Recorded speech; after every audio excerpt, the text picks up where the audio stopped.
Señoras y señores, muy buenas tardes, ¿qué tal? Bienvenidos a este programa de Lentejuelas. Hoy vamos a realizar un programa especial, sobre todo con el acoso a las víctimas del bullying.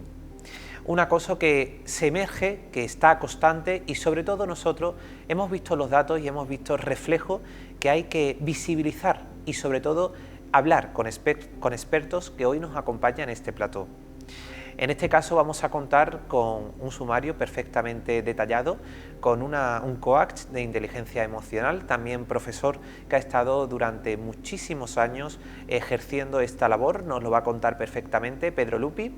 Sobre todo vamos a realizar una entrevista aquí en plató que está perfectamente preparado para comentar con José Virrojo, psicólogo experto de estos tipos de casos, el acoso escolar, que también trata con víctimas, en este caso con víctimas del bullying, y sobre todo con esos agresores, también con padres y madres y familias que nos va a contar y nos va a adentrar todo acerca de esto, y sobre todo de última tendremos un reportaje realizado de forma local de cómo están los colegios e institutos ejerciendo este tema y esta problemática que nos viene en estos momentos y sobre todo en materia de escolar, ¿no? Por tanto, todo esto y mucho más vamos a desglosarlo en este programa especial de Lentejuelas. Ya sabéis que ha cambiado este plató, sobre todo para recibir a nuestros invitados, y este programa se hace de forma más especial, sobre todo por el tema a tratar y por esta investigación que hemos hecho a través de esta casa de Canal 5 Televisión.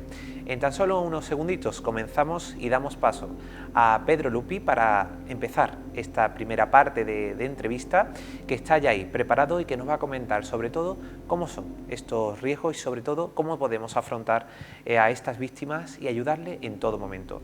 Vamos allá y recibimos también con un gran aplauso y con un apoyo sincero a Pedro Lupi. Dentro vídeo.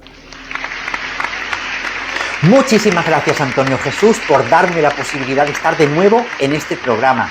Como experto en inteligencia emocional, para mí esto es un regalo, porque puedo darles ideas, pero sobre todo herramientas prácticas para el día a día, para educar el corazón, para ser un poquito más competentes emocionales, pero sobre todo para ser mejores personas, porque de eso va, de ser cada día mejores. Y quédense con esta idea porque tiene mucho que ver con el tema que voy a tratar en este ratito de programa. Es un tema que está ahora mismo de rabiosa actualidad, por desgracia. Y digo por desgracia porque tendría que haber estado erradicado hace décadas y sin embargo sigue siendo noticia. Es el bullying, el acoso escolar.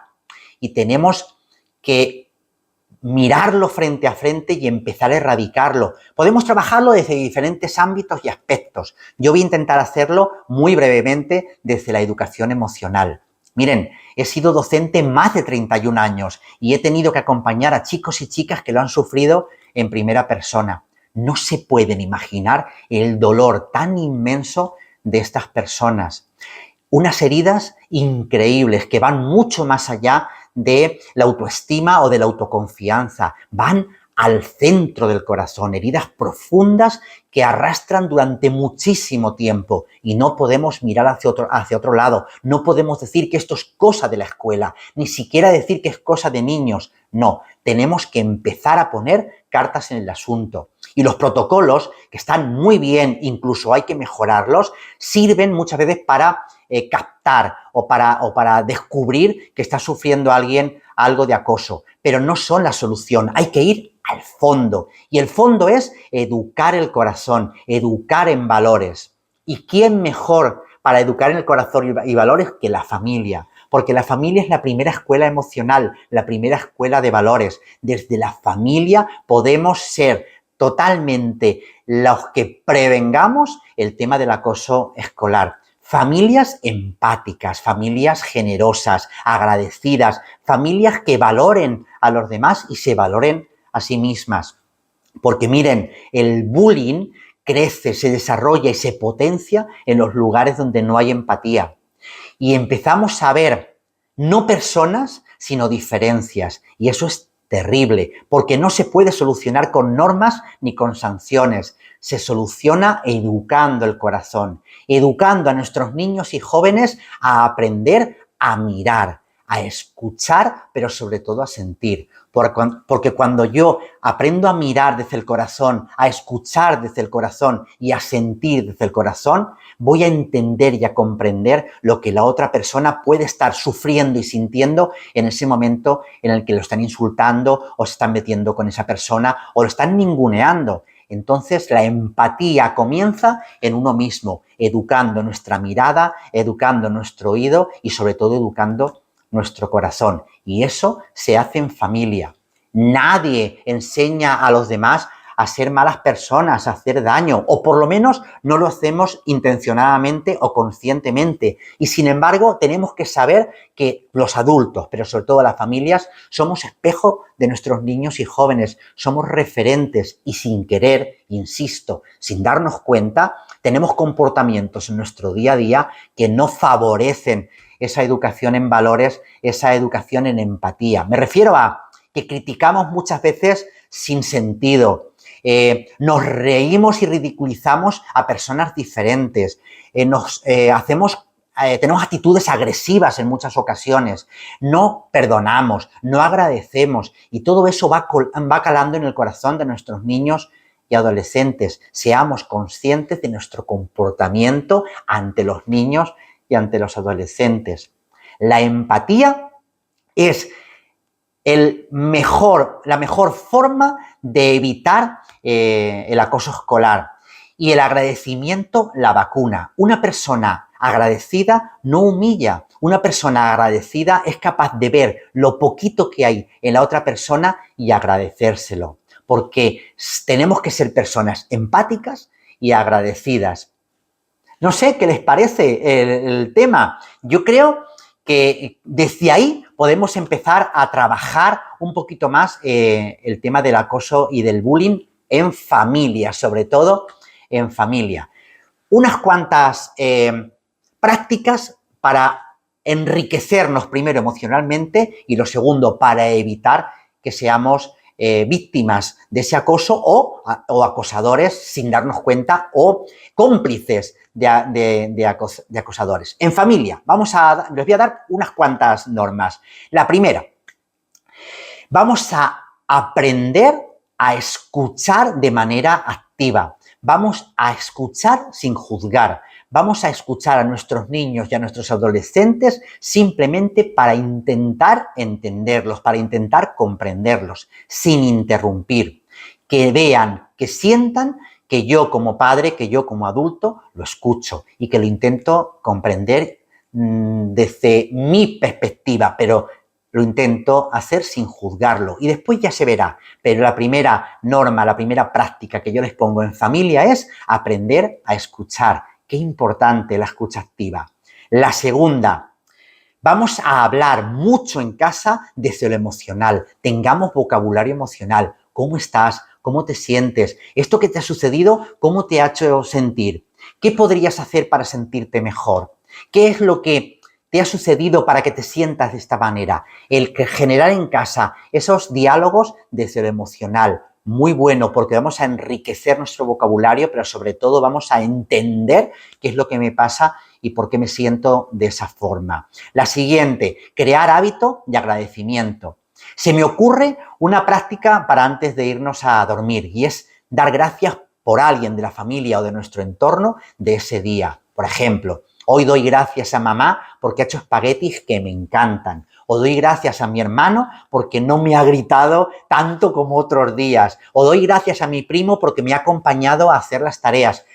Ser agradecidos, entrenemos el agradecimiento. Acuérdense que es el antídoto para ese acoso, ¿no? Para no humillar a nadie. Ser agradecidos, ser agradecidos. El siguiente, celebrar las diferencias. Entender en casa que cada uno de nosotros somos diferentes y que esas diferencias nos hacen únicos e irrepetibles y que lo diferente, aunque nos dé miedo, siempre es para enriquecernos, para crecer, para mejorar, para aprender.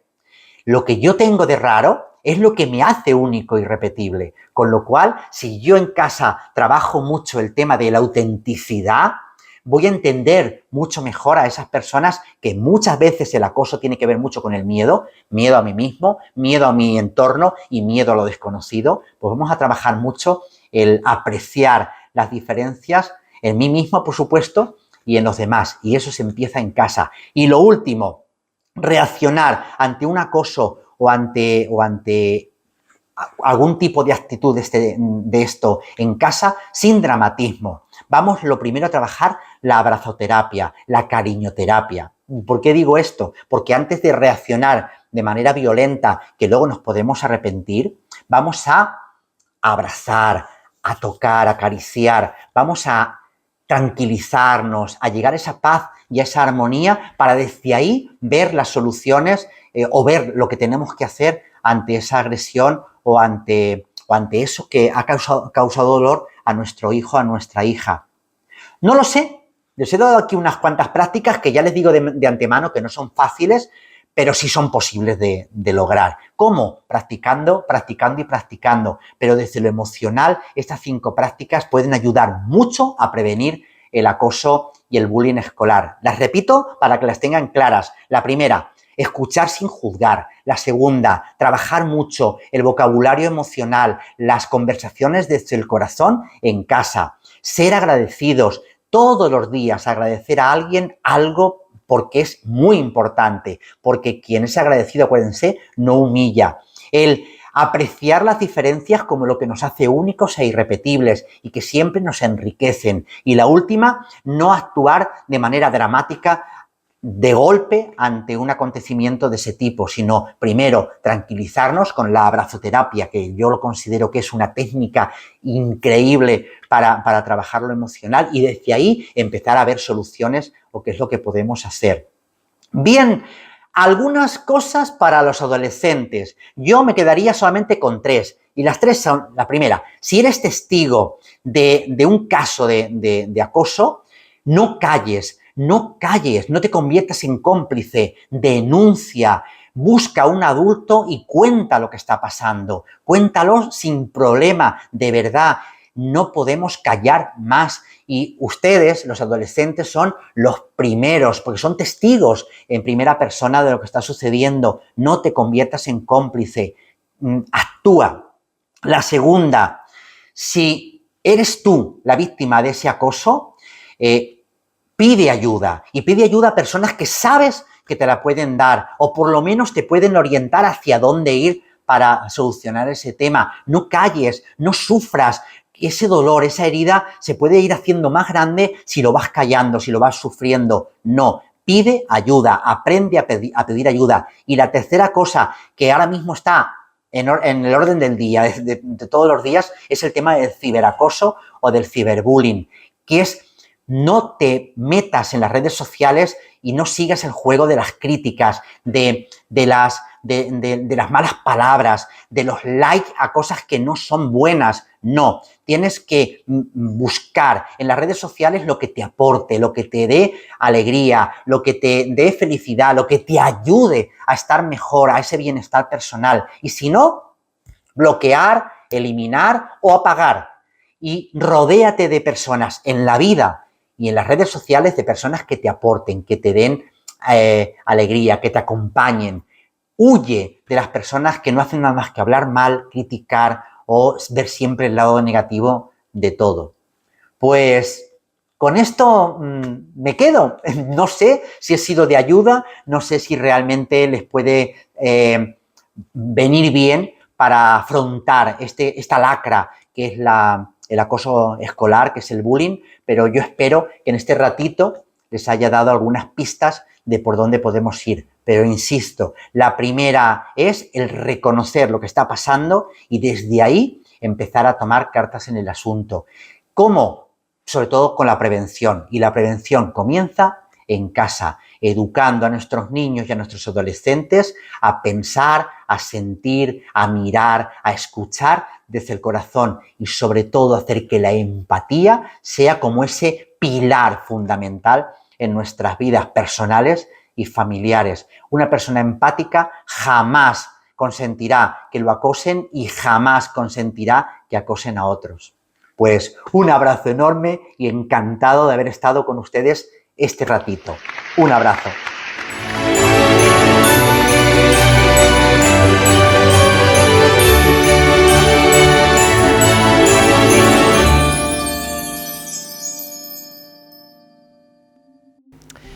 Hace unos días en Jaén, dos adolescentes amigas fueron encontradas sin vida en un posible suicidio conjunto, un caso que ha conmocionado al país.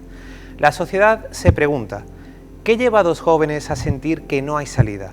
Este suceso no es aislado. En 2024 los suicidios entre adolescentes aumentaron a un 20% en España. Hoy hablamos con José Virrojo, un psicólogo infanto-juvenil malagueño experto en violencia de prevención y salud mental juvenil para entender estas tragedias.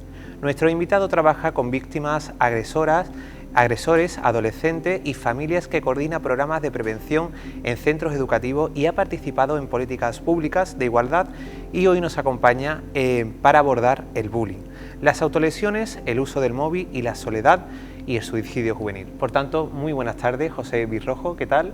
Muy buenas tardes, encantado de acompañarte y poder hablar de algo tan importante como es la salud mental de los niños y niñas. Bueno, pues para nosotros también tenemos que decir, público, que es un verdadero placer que esté hoy aquí. De hecho, más que placer, el placer es para todo el equipo que nosotros conformamos y sobre todo para mi persona. Es amigo y sobre todo un gran profesional exquisito en esta materia que nos va a comentar hoy. Por tanto, yo antes de entrar en faena, en cómo se diría, José, quiero que la mayoría de los padres esté pendiente también a lo que nosotros vamos hoy a abordar, a este tema tan importante como es el bullying, ¿verdad? Claro que sí, porque yo creo que las familias tienen que ser conscientes de que están expuestos los niños y las niñas a situaciones bastante complicadas y que muchas veces son la única mano amiga que pueden encontrar en sus casas. Y por el contrario, cuando no están presentes, muchas veces lo que hacen es aumentar esa soledad, ese sufrimiento y aumentar las probabilidades de encontrarnos con hechos tan trágicos como los que comentabas antes. ¿Qué es lo que la mayoría de los padres no ve ni percibe del bullying? Fíjate, yo creo que las familias ven todo lo que tiene que ver con la violencia física, ¿no? A lo mejor un moratón, un descosío, la mochila rota, le falta un estuche, ¿no? Pero esta parte de la violencia psicológica, que principalmente es por donde se empieza y la que está más presente, es la que no ven. ¿Por qué? Porque no se ve. Las humillaciones, destrozarle la autoestima, los insultos, el aislamiento social. Esto es lo que no ven. ¿Por qué? Porque no se manifiesta en el cuerpo, pero realmente sí tiene una reproducción en el cuerpo. Vemos a los niños y las niñas vagados, sin energía, con cambios de humor drásticos. Y yo creo que esto es lo que hay que reforzar. No es solo lo visible, sino, oye, también hay que ver el mundo interior. José, ¿cuántos casos de bullying terminan en tragedia silenciosa? Fíjate, esa tragedia silenciosa, vemos el caso este, y yo diría que eso es la punta del iceberg de todo lo que tiene que ser la violencia. Tragedia silenciosa podría ser, por ejemplo, familias o adultos y adultas, ¿no?, que vienen a la consulta con 20 y tantos años y siguen acarreando las secuelas psicológicas de ese trauma que vivieron en la adolescencia. Eso para mí también es tragedia silenciosa. O, por ejemplo, muchos casos de niños y niñas que pasan por la etapa escolar y están deseando que acabe el instituto porque quieren que acabe su sufrimiento. Y eso se carga, como dice la gente, ¿no?, en esa mochilita. Y yo creo que esa tragedia silenciosa es, por desgracia, muy ampliada. Y que son muchas las personas las que muchas veces intentan tapar este sufrimiento y avanzar en la vida, y al cabo de los años se dan cuenta como siguen tropezando con hechos no resueltos o no curados del pasado. En este caso comentábamos con anterioridad que trabajas con estos jóvenes, también con estos jóvenes y los agresores también en su fusión, ¿no? ¿Qué es? ¿Por qué deciden callar las personas que son víctimas? Vale, yo creo que ahí hay que entender que primero son niños y niñas, ¿no?, que no piensan o no tienen la capacidad de las personas adultas. Hablaríamos de vergüenza, hablaríamos de muchas veces que han intentado dar la voz de alarma dentro de sus habilidades comunicativas y muchas veces hemos minorizado, hemos dicho, son cosas de niños, tú defiéndete, ¿no?, a ti si te dicen algo, tú... Y muchas veces ridiculizamos y de alguna manera sienten que pedir ayuda no sirve para nada. Entonces, por vergüenza y a veces porque han aprendido por distintos intentos que por mucho que pidan ayuda no les van a escuchar, que su voz no es válida, y además esa violencia muchas veces que hace decirles que tienen la culpa. Entonces llegan a un momento en el que piensan que es culpa suya, que se lo merecen y que son de alguna manera pues las consecuencias de algo que hayan podido hacer o de quiénes son. Entonces entran en un momento de indefensión aprendida, sienten que todo lo que haga es pana, y de ahí es muy difícil salir, sin ayuda y sin una mano, como decía antes. José, ¿aparece el bullying desde infantil? ¿Ya se puede percibir ahí esas connotaciones o ya se ve más relacionado en los institutos? Porque también tenemos que referir que los niños pasan de una edad muy temprana de un colegio a un instituto. ¿Estos cambios cómo se pueden ver alterados para la sociedad y sobre todo de forma individual, ¿no? Creo que has hecho una de las preguntas que a las familias más le interesan, ¿no? De ven a sus niños y niñas muy chicos para ir al instituto. Y después, por otro lado, me parece súper interesante el hecho de que la violencia, el bullying, se puede ejercer incluso desde infantil. Evidentemente no con la magnitud que vamos a entender pensando en un adolescente, pero estamos hablando de empujones, de agresiones físicas, de una parte un poquito más impulsiva, ¿no? Y cuando van avanzando va apareciendo esa violencia psicológica. En la adolescencia hay violencia física, pero la que más predomina es la psicológica. En las primeras etapas la que tenemos que ver es esas agresiones, esos guantazos, esa falta de respeto, esos empujones cuando un compañero o compañera está hablando, ese te aíslo en el patio, voy a hacerte daño, que aunque parezcan cosas, como he dicho antes, de niños, realmente ahí empieza la violencia. Ahí es cuando empieza, porque aprenden que lo que hacen no tiene consecuencias negativas y te empiezan a desconectar de la víctima. Ya no la ven como una persona, lo ven como alguien que se merece eso. Víctimas y agresores parecen opuestos a simple vista, pero ¿tú piensas que después de tanto tiempo como lleva trabajando con ellos, con ambas partes, hay algo en común? Fíjate, yo creo que tanto víctimas como agresores comparten la parte de la soledad. Las víctimas a la hora de recibirlo y los agresores, yo siempre digo que los niños y las niñas que agreden son niños y niñas y por tanto tenemos que protegerlos y es responsabilidad de las familias y del colegio. Es decir, en la naturaleza de las personas no está ser agresivos, eso es mentira. De estar en el momento en el que un niño o una niña, como te he dicho antes, en primaria infantil empieza a tener estas conductas y su entorno no los reeduca. Entonces creo que muchas veces estos agresores son niños y niñas que están incomprendidos, con entornos familiares que los obvian, que pasan de ellos y que no tienen ningún tipo de consideración. A veces ve la violencia en su casa. Entonces, ¿qué les vamos a pedir a esos niños y a esas niñas que han aprendido muchas veces en su propia casa lo que es la violencia? Incluso en algunos casos, estos niños y niñas es una forma también reactiva. Si yo recibo violencia por otro lado, por ejemplo en casa o por parte de otra persona, voy a rebotar lo que estoy aprendiendo y lo que estoy adquiriendo. En cualquier caso, son personas que están solas y que nuestro deber como niños y niñas que son es acompañarlos y reeducarlos. Ahí estamos a tiempo. Y José, ¿es tan importante el entorno? Bueno, el entorno hace una labor maravillosa. Fíjate, cuando hay un entorno disfuncional, las probabilidades de cometer este tipo de conductas son brutales. Mira, hay una entidad malagueña que se llama Filio, que estudia esto de la violencia filoparental, ¿no? Principalmente son niños que agreden a las madres, ¿vale? Y están viendo como los mismos niños que agreden a las madres, en el día de mañana, son personas que agreden a sus parejas y que anteriormente han podido agredir en el colegio. Entonces fíjate como cuando muchas veces un entorno no es capaz de reconocer esto, la violencia sigue su curso y tenemos a personas que van agrediendo en todos los ámbitos de su vida. Es violenta, le pisotea a la gente y los pisotea en todos los ámbitos.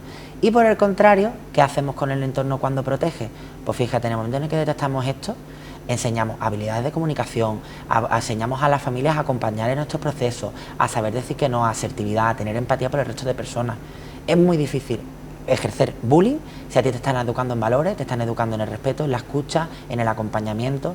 Es una forma de protección y es incompatible, desde luego. Y sobre todo recordar y refrescar a la gente que todo empieza desde el entorno.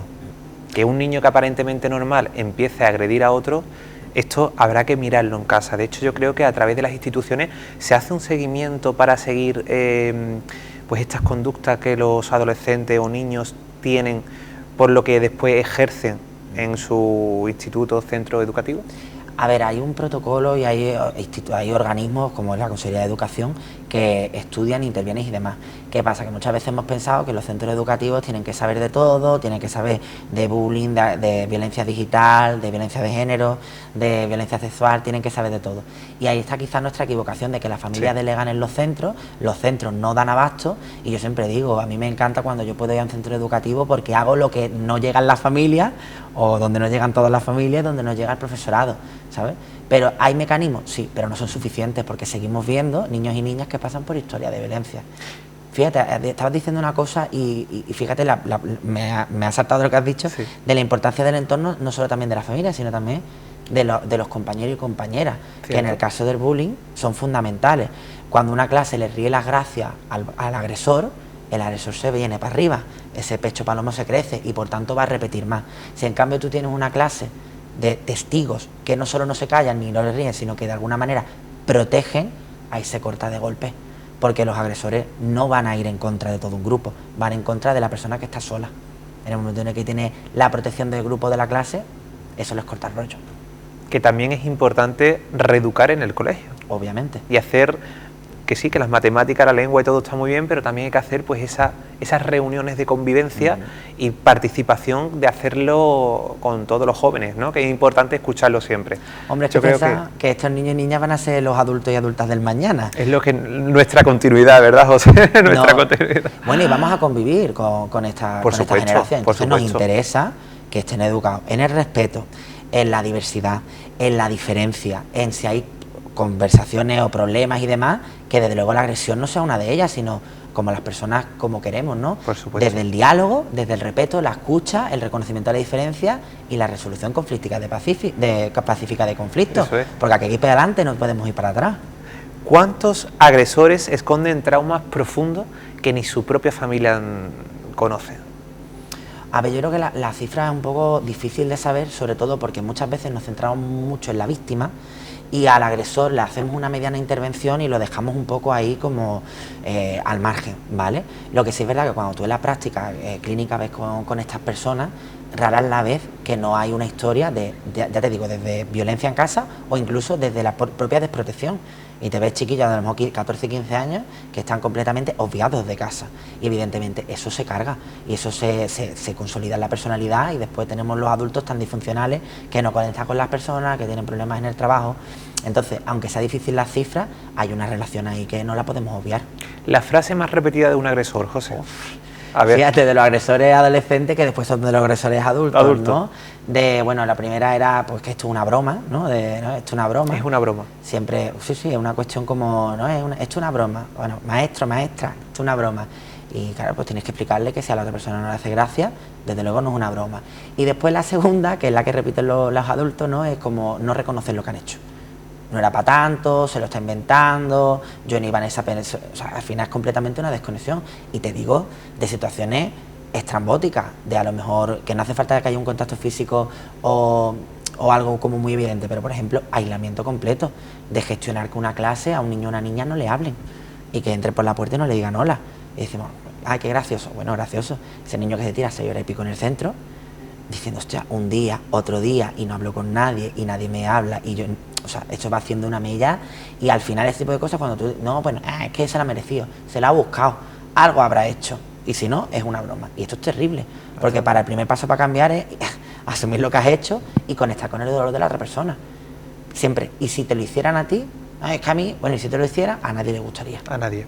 Por eso también hemos visto que ha habido un repunte, de hecho en los medios de comunicación y en las noticias, en Foro Digital, se ha comentado de un repunte de autolesiones. Es decir, los jóvenes se autolesionan y esto es cierto, esto es que ha crecido en España. ¿Esto a qué se debe? Porque nos hemos quedado también un poco congelados al escuchar esta noticia o sobre todo leerla. Fíjate, yo en la consulta que estoy, una de las demandas que últimamente están llegando más precisamente son las autolesiones. Que cuando una familia descubre que su hijo se está autolesionando es un momento de ruptura en la dinámica familiar, porque claro, la preocupación se va excesiva, pero está muy relacionado también con un poco este efecto posible contagio que pueda haber, ¿vale? De hecho, cuando suele haber una autolesión en el centro y no se trabaja bien, no se aborda bien, suele haber este efecto de réplica. ¿Por qué? Cuando los adolescentes se autolesionan, te lo voy a simplificar mucho, viene por la parte de tengo tanto dolor emocional que una herida física es superior y por tanto hace que mi atención se focalice en esta. Siendo muy bruto, si a ti tú puedes estar muy mal porque has tenido un episodio de tristeza, ha muerto alguien. Si yo soy así de bruto en consulta para que ellos y ellas lo vean, le digo, si te corto la pierna, en ese momento ¿qué te preocupa más? Echa la pierna, ¿no? Pues de alguna manera el cuerpo, cuando nos autolesionamos, redirige la atención. Se libera una sustancia que se llama endorfina, que además producen una especie de alivio. Entonces te encuentras a los niños y a las niñas y dices, me autolesioné por lo que sea, y ahora he descubierto que es una buena manera que tengo para aliviarme cuando tengo un problema en casa, cuando llevo 4 días horrorosos de acoso en el colegio, cuando me ha dejado mi novia y yo no puedo superarlo, ¿no? Entonces, es un método que descubren que les funciona, aunque es muy peligroso, evidentemente, y después, por otro lado, la mala gestión que se hace. Porque fíjate, lo sabemos y aún así no estamos enseñándoles a gestionar sus emociones, a gestionar los conflictos que tienen, las preocupaciones. Y cuando piden ayuda encima decimos, anda, ya esto son cosas de niños. Entonces, ¿qué esperamos? Y no es cosa de niño ni de cualquier persona, es decir, me refiero, esto, lo que estamos viviendo es algo bastante importante, que debemos de captar la atención de inmediato y sobre todo nos estará viendo muchísimas personas y quizás con estos problemas, ¿qué es lo primero que debe hacer un padre, una madre o quizás ya, si eres adolescente, tú mismo, ¿no? Mira, yo creo que para la familia es un mensaje clarísimo y que es lo primero que nos sale, muchas veces desde desconocimiento, ¿no? Es una llamada de atención. Bueno, no empecemos así porque entonces lo que estamos quitándole, más que una llamada de atención, es una señal que nos está diciendo que ese niño o la niña la está pasando mal. Un adolescente se autolesiona porque lo está pasando mal. Después los motivos pueden ser muy variopintos, pero hay que entenderlo desde su mirada. A lo mejor se ha peleado con su mejor amigo y nosotros desde esta mirada adulta decimos, pues hay que ver, menuda tontería, ¿no? Pero para él es su mundo, es su amistad, es su pareja, o es que no le siguen en el Instagram porque le están haciendo ese acoso escolar a través del aislamiento digital, ¿no? Pero hay que entenderlo, no es una llamada de atención, es una señal que nos dice que está sufriendo y por otro lado hay que poner en su lugar. Si no sabemos cómo abordarlo, yo le digo, no pasa nada, no tenemos que saber de todo, los niños no vienen con manuales, ¿verdad? Ojalá, sería un buen producto, Por pero supuesto. como cada uno es un mundo, porque cada niño y cada niña es completamente diferente, si no sabemos, pidamos ayuda. Hay Pues muchos profesionales que estamos aquí Para eso para acompañar a las familias y sobre todo para ver casos, ver cómo podemos acercarnos y cómo podemos llegar a él, porque encima son adolescentes, con estas características que también tienen, ¿no? Y a los adolescentes les diría lo primero, que no es algo que le están pasando únicamente a ellos y a ellas, que es algo que entiendo que tiene que ser muy doloroso, pero que solos y solas no van a poder con esto. Y de que, yo siempre lo digo, esto es como cuando las macetas le echan mucha agua, sí, la planta se ahoga, ¿no? Es verdad. Pues con el sufrimiento pasa lo mismo, ¿vale? Cuando tenemos mucho sufrimiento no sabemos cómo actuar y muchas veces nos ahogamos. Y lo que tenemos que hacer es drenar la maceta, levantarla, que caiga la agüita, para un poquito soltar. Pues en ese aforo o en ese afán de soltar, que cuenten con quien sea, una profesora, una prima, un primo, el padre, la madre, que a lo mejor mis padres no me quieren escuchar, cuéntalo a tu tutora, a esa profesora de inglés tan chula o a tu entrenador de deporte de por las tardes, pero cuéntalo, eso es lo más importante, para así los adultos poder coger, trabajar y ya actuar dependiendo de lo que pase. José, lo más duro que has escuchado de este trabajo tuyo profesional, ¿cómo haces? Vale, para mí lo más que mensajes claros, para mí lo que más me cuesta muchas veces procesar cuando hay historias de sufrimiento tan grandes, es encontrar un entorno que no protege, ¿no? Encontrar un entorno que no protege me parece desgarrador, porque como te digo, los niños y las niñas tienen que ser protegidos, es que son menores, y ver que a lo mejor hay una familia que obvia completamente las necesidades, que minimiza, que tú intentas, venga, vamos para adelante, y no consigue hacerles ver la importancia de lo que está pasando, es algo bastante duro, porque sabes que la familia es fundamental. Si lo hacen bien, esto va para adelante, y si lo hacen mal, complicado nos ahí, vemos acorralados, la verdad. complicado ahí. Bueno, sobre todo también comentar qué señales nos dice que una persona está en peligro y de hecho que un adolescente puede estar a punto de quitarse la vida. ¿Cómo lo podríamos percibir en este caso el entorno en su objetividad, esos padres y esas madres que nos están viendo ahora mismo? Mira, la primera más clara y evidente, que hay algún tipo de cambio. Muchas veces pensamos que tiene que haber una tristeza muy grande, que tiene que estar muy apagado, y no siempre es así, ¿vale? Entonces yo diría que la primera es un cambio en su comportamiento, en su forma de relación. De hecho, fíjate, muchas veces podemos encontrar que ha pasado una época bastante triste, porque lo está pasando mal, y que en los momentos previos a que ocurra esta decisión, incluso una mejoría, ¿no? Y muchas veces está detrás la sensación de descansar porque saben que van a acabar con su sufrimiento así. Entonces yo diría, lo más importante, un cambio. En el momento en el que van un cambio, acercarse.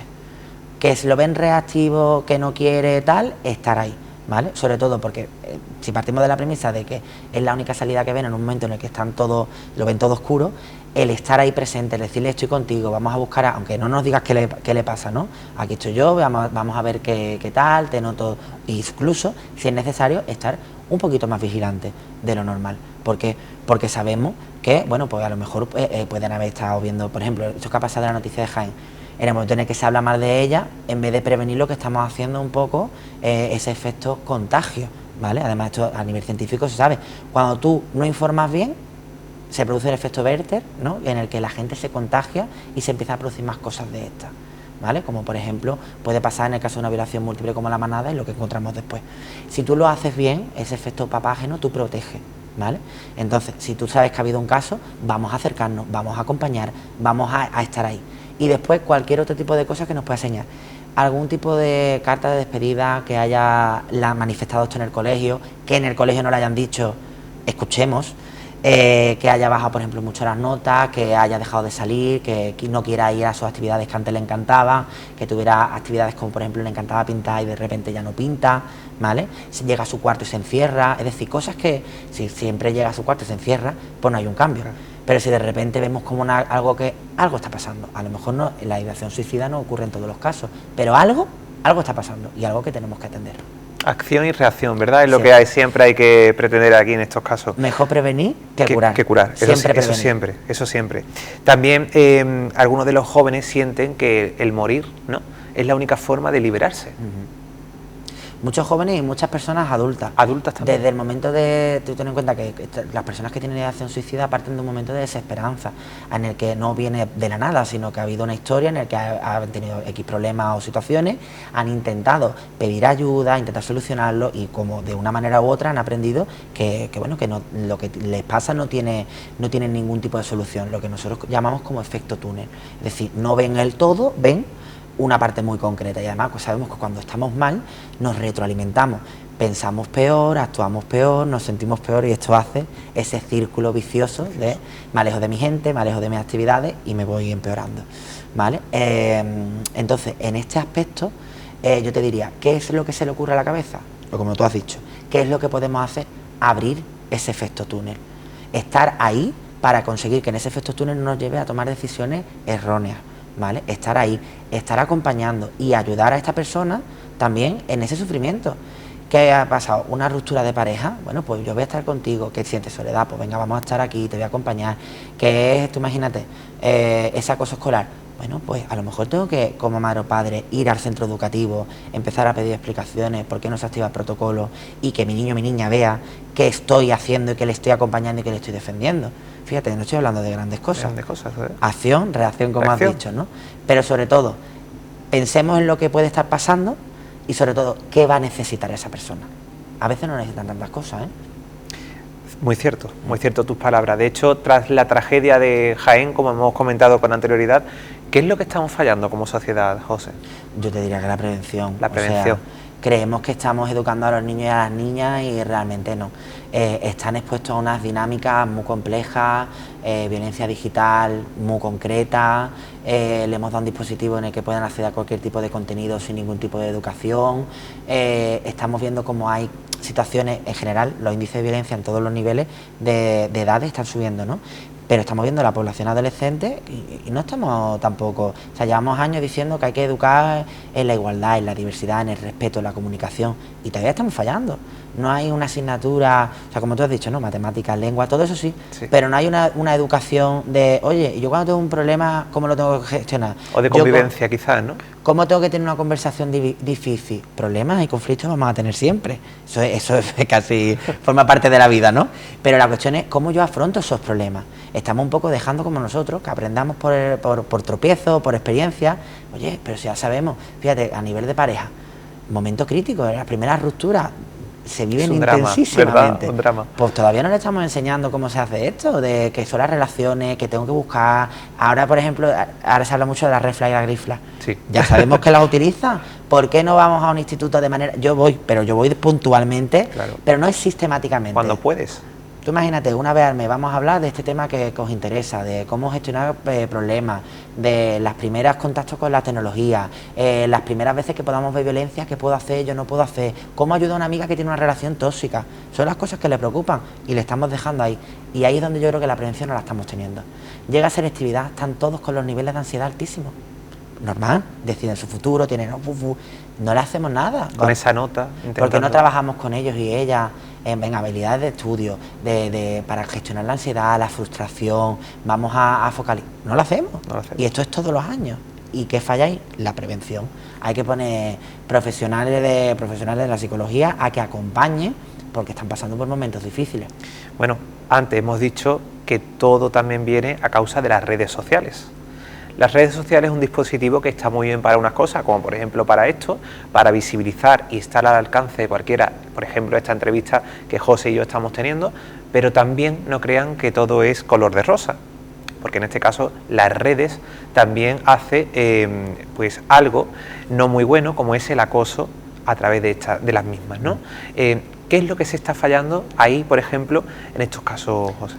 La educación digital, fíjate, la familia muchas veces competencia digital poca, pero vamos, competencia digital poca hasta yo que trabajo con adolescentes, que tengo que estar continuamente actualizando. Actualizándote, ¿verdad? Pero claro, ellos y ellas son nativas digitales, entonces todo lo que pasa en su entorno escolar después lo trasladan 24/7 a través de los dispositivos digitales, y las familias que no saben muy bien cómo acceder, o muchas veces pues hemos puesto control parental, bueno, cariño, pueden meterse de otras maneras y hay otras pues sí. formas, ¿no? De hecho, yo tenía una familia, me hace mucha gracia y me dice, es que son hackers. No son hackers, lo que pasa es que son más listos digitalmente que a lo mejor ustedes o yo, ¿vale? Pues sí. Entonces, fíjate, todo lo que tiene que ver la tecnología es maravillosa, pero es que no la hemos enseñado a utilizar.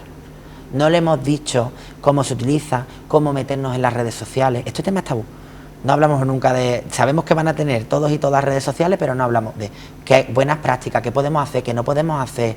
Oye, le hemos explicado esto de que tiene que ver con difundir imágenes. No lo hacemos hasta que pasa, pero no lo hacemos de manera preventiva. O, por ejemplo, ahora con la IA.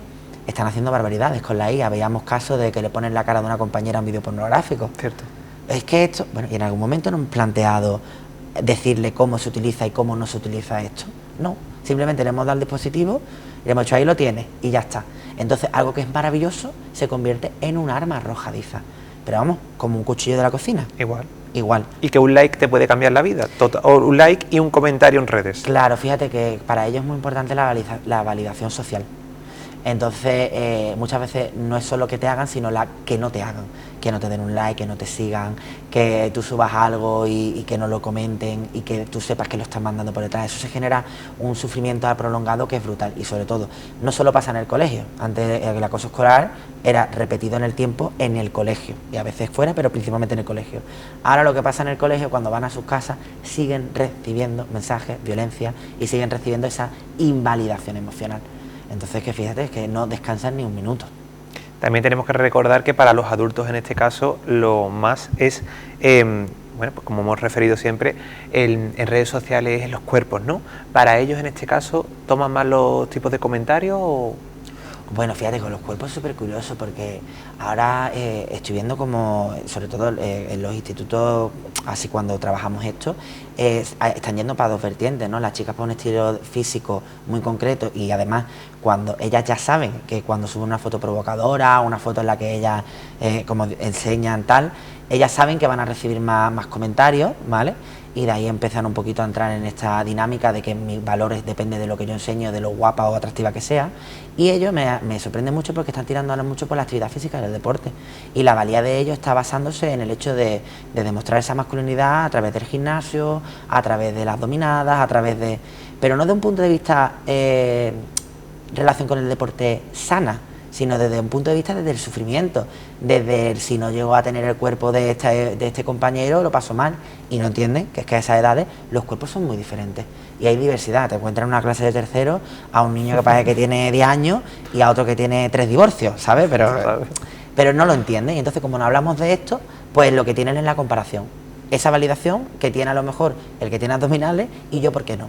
Y me empiezo a matar con el gimnasio, con la comida. Estamos viendo también un repunte de los trastornos de conducta alimentaria en ellas y en ellos, y esto es terrible. José, ¿qué podemos hacer como sociedad para que ninguna de las familias que están ahora mismo en este momento viéndonos, y sobre todo familias, amigos, que es muy importante esta relación que los amigos puedan tener, y sobre todo cómo puede ayudar, ¿no? ¿Qué podemos hacer para evitar esto?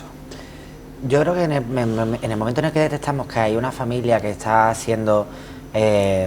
viviendo una situación de violencia escolar por parte de sea agresor o sea víctima, su hijo o su hija, yo creo que aquí hay que tender una mano, porque no todo el mundo sabe reaccionar igual. De hecho, como hemos dicho antes, no todo el mundo tiene que saber de todo, y fíjate que en muchos momentos de bloqueo una mano amiga de una amistad puede guiar a un padre o una madre a que pida ayuda, a que vaya a su centro educativo o a buscar un recurso adecuado. Entonces, esa manera de acompañar también a las familias que van a ser impactadas es fundamental. Yo también creo que hay una parte social súper importante, y es que no todo el mundo a lo mejor puede acceder a un determinado servicio, especialmente cuando cuesta dinero, ¿no?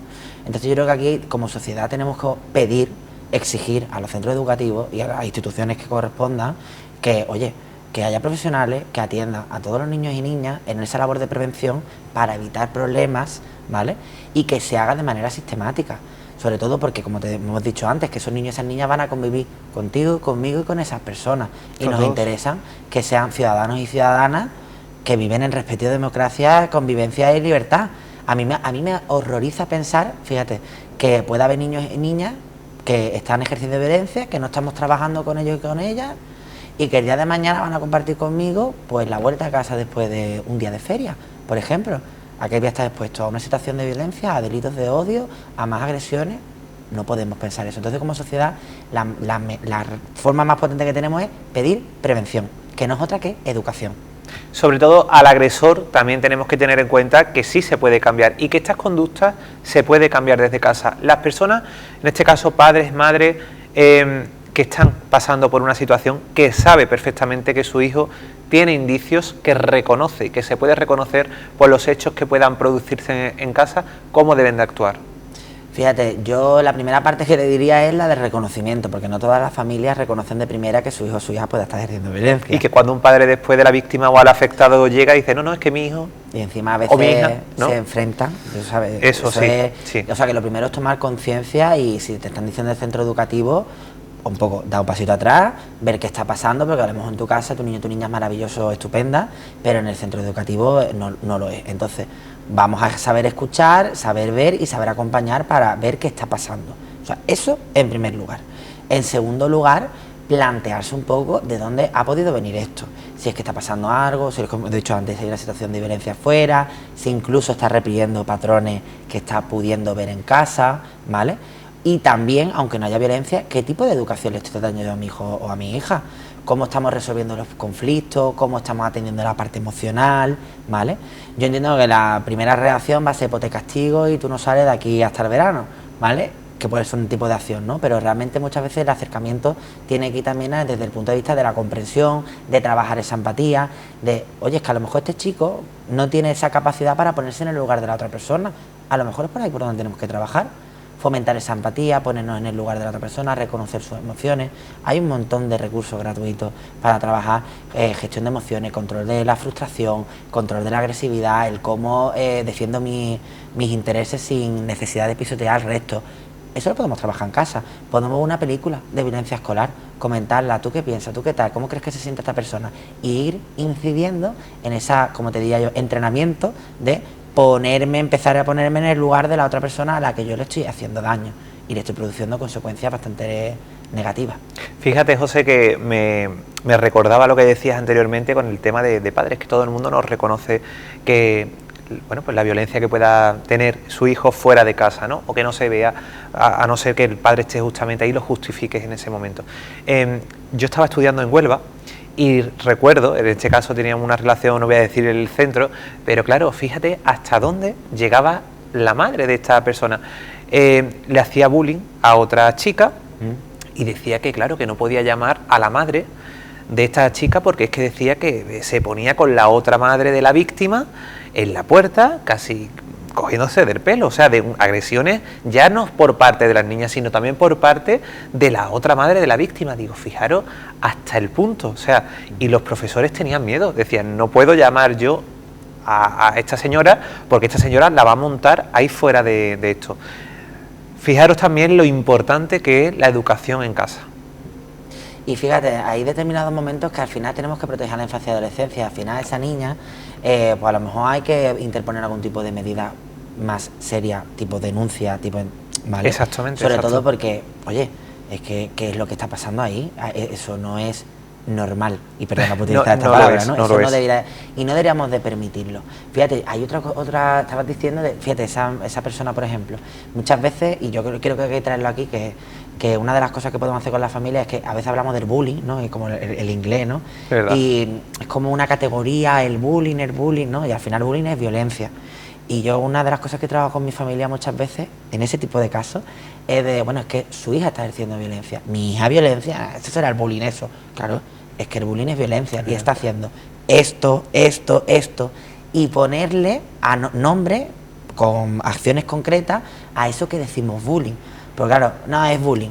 y me limpio las manos. Y cuando tú le dices, no, está agrediendo de esta manera, insultando, le está haciendo tal, está persiguiéndola tal, le está poniendo este tipo de comentarios, ahí es cuando muchas dicen, uff, hostia, lo que estoy haciendo. Ahí ya se quita un poquito las ganas, ¿no? Y ese énfasis. Por eso, si pudiera entrar en la mente de un adolescente, en este caso tú sí entras y tienes esa, bueno, pues lo que se dice privilegio, ¿no? De poder acceder gracias a tu profesionalidad, a tu rigor, a tantos años de estudio. ¿Qué es lo primero, o sobre todo también decir a esos adolescentes qué es lo que deben de cambiar? Viendo ya repasando todas estas situaciones que hemos llegado a este punto de entrevista, cómo pueden cambiar y cómo puede mejorar como persona y sobre todo con actitud. Fíjate, el mensaje que voy a lanzar tanto es para agresores como a víctimas, ¿no? Porque al final yo creo que tienen que pensar muy bien en el modelo de personas que quieren convertirse en el día de mañana.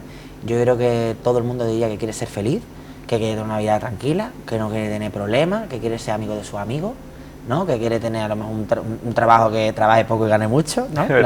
Pero fíjate, en ese modelo de persona que queremos ser, nunca está hecho de agredir, el poder agredir, el poder sentirte mal. Nadie quiere sentirse una mierda, nadie quiere sentirse con esa ansiedad, nadie. Y yo creo que tanto para ellas, para las víctimas como para los agresores, esta idea de, oye, todavía estamos a tiempo, de lo que hagamos ahora va a formar parte de lo que somos en el mañana. Todo lo que hagamos cuenta y todavía estamos a tiempo de darle una vuelta. ¿Qué quieres que te recuerden el día de mañana? ¿Por ser el que se portaba hiper mal con tal persona? ¿Por ser el que le tenían miedo? ¿Por ser aquella persona que nadie te quería mirar a la cara? ¿O quieres que te recuerden por lo buena persona que eras, cómo te comportabas, que eras la que defendía a la persona que estaba más débil? Y un poco incidir en esta idea de cómo quieres que te recuerden y cómo quieres ser el día de mañana, porque no creo que quieras meter la violencia, ni quiero que te recuerden por determinadas cosas. Sobre todo también a esos padres, ¿qué mensaje también le podríamos enviar? Si notan algo, que pregunten, cualquier cosa, que no hay que saber de todo y lo más importante, mejor prevenir que curar. Que lo peor que puede pasar por preguntar es que al final no pase nada y que haya pasado un momento concreto de, por ejemplo, mucha ansiedad y ya está. Pero nos quedaremos con esa tranquilidad de estuve aquí, estuve presente y estuve en cualquier momento, para evitar que el día de mañana nuestro hijo o nuestra hija vaya a terapia, trabaje y acabe diciéndonos pues lo mal que lo pasé en el instituto y tú a mí no me supiste acompañar. Si queremos evitar eso, hagamos de la prevención. Mejor ser un poquito más pesado, no pasa nada. Pues sí, sobre todo eso, pesado en inculcar valores a la sociedad positivos en base a lo que hemos reflejado con anterioridad. Y bueno, también a esas personas que nos están viendo, que nos está viendo todo el mundo, José, queremos decir, le habrá encantado tu entrevista, porque a mí me ha encantado y me ha parecido estupenda, la verdad. Sobre todo porque esta entrevista da visibilidad a lo que está ocurriendo en casas, que se cierra la puerta de casa, que son las 3:30 de la tarde, que los niños ya se sientan en casa y que es la hora familiar en el que todo el mundo se entabla una conversación en la mesa y lo que pueda emerger en ella, estarán diciendo, pues yo quiero contactar con José. ¿Dónde podríamos hacerlo? ¿Cómo podríamos acceder a ti para que esos consejos, prevención y sobre todo ayuda, que también la realizas, puedan estos padres, estas madres o cualquier tipo de persona adentrar a ti? Mira, yo actualmente estoy en una clínica que se llama ITIPA, sé que un nombre como, pero ITIPA. Nos pueden buscar en la página web normal, poniéndolo en el buscador o en Instagram. Vale. De hecho, en el Instagram muchas veces hacemos divulgación de tips para familias, recursos para en esa sobremesa poder poner un tema y hablar de, por ejemplo, violencia escolar, hablar de educación sexual. Y a través de ese Instagram me pueden buscar a mí, igual que las de mis compañeras, pueden contactar, escribirnos y ya sobre la marcha vamos hablando, tanto para algo grupal como para una atención individual, tanto con niños y niñas como con familias. Pues yo creo que José nos ha dado esa percepción de profesionalidad, de rigor, de entereza, en este caso, para las familias, para los padres, para todo tipo de personas, incluso hasta para los agresores, y que cambian, que también puede y tienen derecho a cambiar. Todo el mundo cometemos en algún momento alguna irregularidad en nuestra vida, pero lo bueno es reconocer y aceptar ese cambio. Por tanto, a mí me gustaría, José, darte las gracias, siempre, en todo momento. Darte las gracias porque esta persona, que la conozco desde hace muchísimos años, es de Málaga, ha venido precisamente para aquí, para Sevilla, y en este caso, aprovechando nuestras conversaciones, le dije: José, me gustaría que estuvieras en el programa y que, por supuesto, dedicando este programa especial, pudieras compartir toda tu profesionalidad y toda tu experiencia, ¿no?, que es lo importante. En ningún momento nos dijo que no, y aquí está. Por tanto, eso sí que hay de agradecer, y siempre muchísimas gracias, y aquí tiene tu casa. El placer es mío, también te digo, pero hay temas importantes y creo que el tema que estás trabajando y que estás tratando es un tema importantísimo. Entonces, ¿cómo te iba a decir que no? Pues yo te lo agradezco profundamente. También nuestra compañera, es decir, a mí me gustaría afrontar ahora este tema con él, simplemente algo ya para terminar, es que el bullying, y esto sí que me ha pasado a mí en este caso, que lo voy a comentar, lo tenía en escaleta, pero digo, mira, vamos a decirlo porque estamos hablando con total importancia de esto, y quiero que él esté aquí conmigo, ¿no?, de todas formas, para que pueda comentar y ya terminamos esta entrevista. Yo pensé y consideré de hacer un bachillerato para adultos. Entré en un centro, en un instituto, realicé ese bachillerato, lo terminé, pero tengo que decir que ahí me encontré con muchísimas trabas y problemas. Tengo que decir, y esto sí, con estas palabras, bullying. Me hicieron bullying un profesor a mi persona, que todo esto está demandado, se ganó, perfectamente se llevó a la justicia, y en este caso esta persona, antes de que la inspectora, que también contacté con la inspectora para que lo viera, lo supervisara, y todo el colegio, instituto, el profesorado estaba en este caso de mi parte, porque sabía perfectamente lo que este señor estaba haciendo. De hecho, en los exámenes, cuando yo entraba en el instituto, me ponía la prueba del examen por delante, y él se ponía, de hecho, a hablar de mí con otro profesor, porque claro, ahí ya hubo este juicio, esta denuncia. Entonces él no quería esa confrontación conmigo a solas, y quería que un profesor estuviera delante para que fuera testigo de todo. Pues para ponerme nervioso y para que yo ese examen lo suspendiera, él mismo se ponía a hablar, porque hay que ver lo que tú me has hecho, porque hay que ver dirigiéndose a mí de una forma pues que es de vergüenza.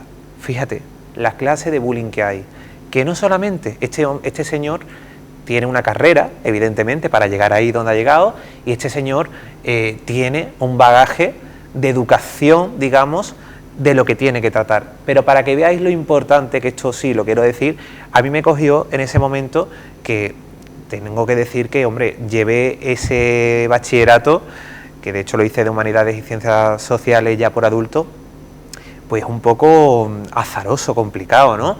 A la medida de todo lo que me estaba ocurriendo, del trabajo que ya yo estaba haciendo, un sobreesfuerzo de estar trabajando como estoy aquí, y después incrementar parte de mis horas y de mi vida a lo que supone ir a un centro a estudiar, más este INRI que se aplica de un señor incordiándote, que encima es profesor, y que todo está en su mano, porque si te quiere hacer la puñeta, por no decir otra palabra, te pone un 5, un 0 o un 4, y ahí te quedas con el 4 hasta que termine el curso, o hasta que él quiera, considere.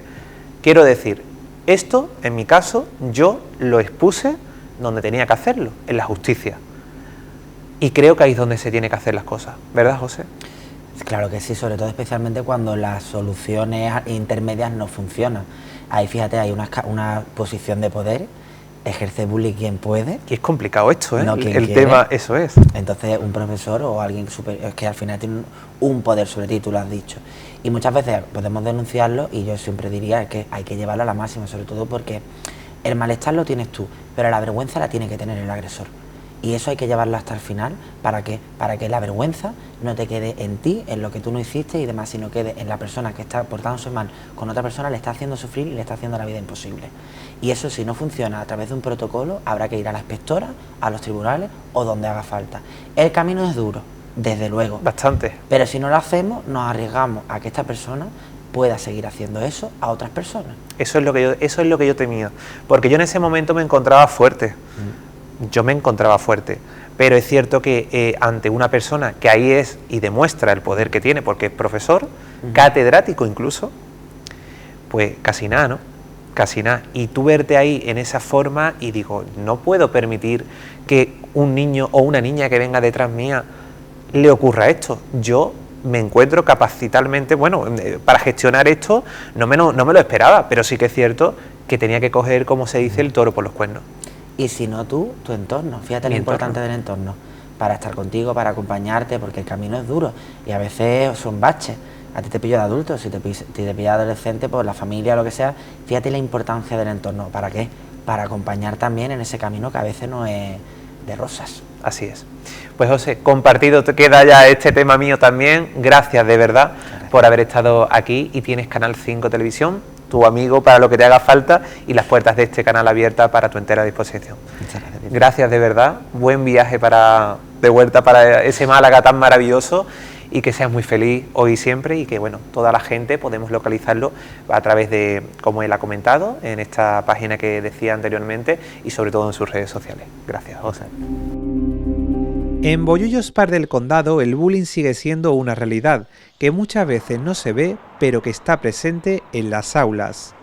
Una realidad silenciosa que afecta a menores, familias y a toda la comunidad educativa. Durante la realización de este trabajo hemos podido hablar con profesionales del ámbito educativo del municipio. Conversaciones responsables donde se reconoce que el acoso escolar existe y que afrontarlo requiere implicación y valentía. Los maestros están más al loro, si los padres van a dar una queja, que lo tengan en cuenta, porque es una pena que los menores se estén suicidando por culpa de los bullying, de que el que le haga bullying y lo coja le des un merecido. No es que, vamos a ver, que si tiene que tener un castigo en lo de las cosas de menores, pues dárselo, que tenga un algo para que no lo vuelva a hacer, los demás lo vean y se den cuenta que no se debe de hacer, porque las criaturas no le deben de pasar lo que le está pasando por culpa de otras criaturas. En uno de los centros con los que hemos hablado se detectó una situación de aislamiento prolongado en un alumno de secundaria. No hubo señales evidentes al principio, pero sí un cambio de comportamiento que alertó al profesorado. A partir de ahí se activaron protocolos internos de mediación, autorías personalizadas y actividades de convivencia en el aula. Medidas que buscan no solo proteger a la víctima, sino también educar y reconducir conductas. El tema del bullying creo que se debería de trabajar mucho lo que es en un principio desde casa, de que los padres tenemos que estar muy pendientes si hay algún problema, si vemos que los niños tienen algunos cambios, y también trabajarlo desde el colegio. Es muy importante de que todo lo que es el profesorado y el equipo directivo se conciencien de que desde casa no viene todo, aunque desde casa es muy importante, como he dicho, pero que los niños tener cuidado de que no, si vemos algo extraño en alguna conducta, si vemos algún niño aislado, pues intentar de que tenga un poquito más de acercamiento, preguntar qué es lo que le pasa y nada, que es muy importante que este tema además ahora mismo está muy candente y de que esto no se deje en el olvido, porque es muy importante cuidar de la salud mental de nuestros niños. Otros centros del municipio apuestan por la prevención desde edades tempranas, abordando también el uso de redes sociales, un espacio donde el acoso puede continuar fuera del aula. Docentes y orientadores coinciden en una idea: el bullying no es un problema individual, es un problema colectivo, porque el acoso no siempre deja marcas visibles, pero siempre deja huella. Hablar, escuchar y actuar puede marcar la diferencia. En Bollullos Par del Condado, la educación y la convivencia siguen siendo el camino. Pues enhorabuena a los compañeros por este reportaje que hemos visualizado, y la verdad es un placer, sobre todo, de haber contado y que nos haya abierto las puertas estos centros educativos locales, y sobre todo esa percepción de cómo se aplica este tema del bullying en los centros locales. Por tanto, para nosotros es un placer teneros de cerca y sobre todo estar codo con esta televisión. Pues bueno, creo que todo va llegando a su fin. De hecho, todo lo que empieza acaba, y en este caso va a acabar este programa, pero que se nos quede ese mensaje y esa reflexión positiva de todas las personas que han pasado por aquí de alguna forma u otra, algunos presencial, otro de vía telemática, pero que nos quedemos con eso y sobre todo con el testimonio también que he contado, que creo que es importante, que no todo viene a ser de padres, o sea, de padres, madre, niños, niñas o adolescentes. También hay otro entorno y que el camino es muy largo, nos podemos encontrar muchísimas piedras, pero que en ese camino vayamos acompañados y sobre todo vayamos con herramientas que estos profesionales nos aportan día a día. Por tanto, para mí ha sido un verdadero placer. Gracias por seguirnos en este programa y seguiremos, por supuesto, ya en el próximo programa buscando esa noticia, esa información, ese bien social para todas las personas que estáis ahí. Gracias de verdad y nos vemos en el próximo programa de Lentejuelas. Sean felices.